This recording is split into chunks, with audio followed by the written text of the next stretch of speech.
Hello, in this video I will take a look at the char object features in ArthaChitra. The char objects can be accessed from the cursor drop down menu in the menu bar. To draw a char object, I will go to cursor and I will click on line. I will now click the left mouse button and move the mouse to the desired endpoint while keeping the left mouse down. When I reach the desired location, I will release the left mouse down. So my start point will be here, and let's say my endpoint will be out here. This way I drew a simple line. Now if I want to change the endpoint or the start point, I can do so by selecting the handle of the char object. A line, for example, has two handle point.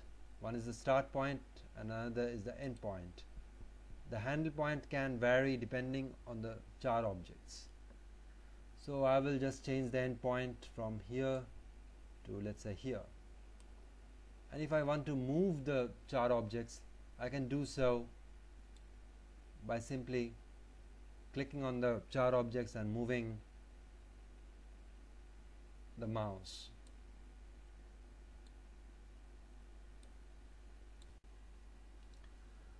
To access the properties view of the object, I simply select it and double click. This will give me this dialog box. Now I can change the width of the line out here. I can change the color. This is the start date, this is the end date, and this is the start price. So I can, for example, change the start price, say to 40, and I can change the time, for example, or the date, as the case may be.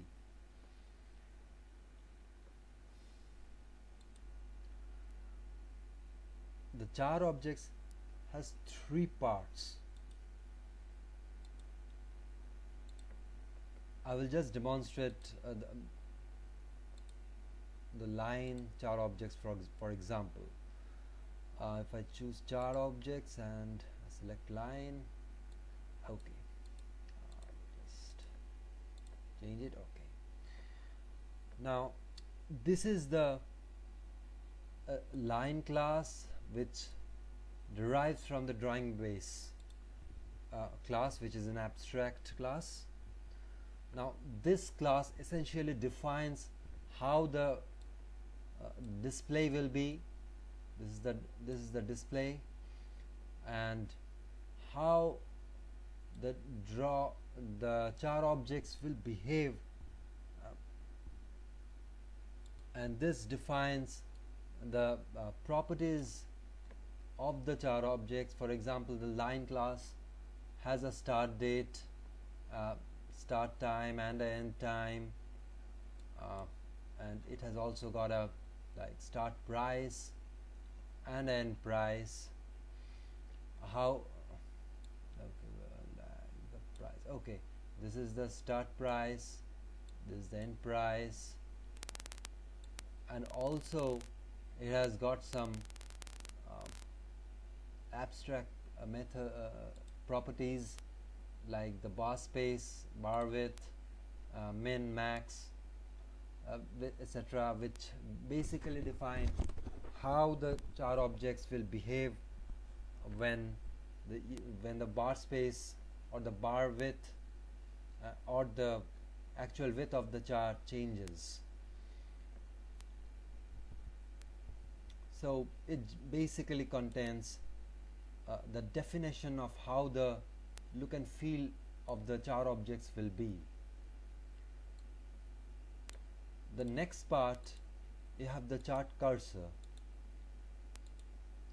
I will just demonstrate using the line cursor. Okay.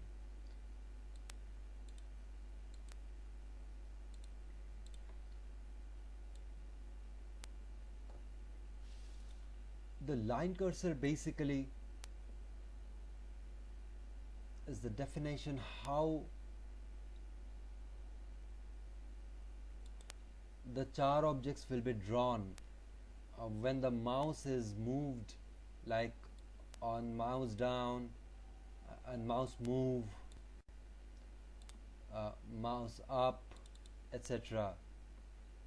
So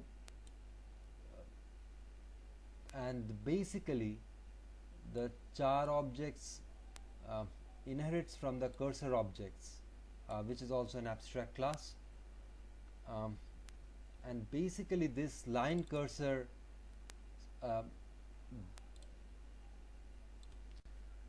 gets listed in the cursor drop down menu. So if you choose to create your own char objects, what will get listed out here is the cursor objects. The char objects and the cursor objects are complementary to each other, and each char object should have a cursor object of its own. Last but not least, the third part comes in the XAML file. For example, when you double click on the char objects, how the properties view will be displayed is defined via the XAML file. The XAML file can be located in the folder My Documents ArthaChitra XAML resource char objects. For example, this is the XAML file for the line char object, and okay, so this is where you define. So here, for example, in the line property, we have the start date, start price, end date, end price. So these are the three parts which exposes to draw a char object. This is and since the char objects are exposed and you can create your own char objects, this is certainly a new feature and certainly a benchmark in the industry. I hope this video gives a brief peep into the char objects and the various features of the char objects, and I sincerely hope to see more developments from the community. Thank you.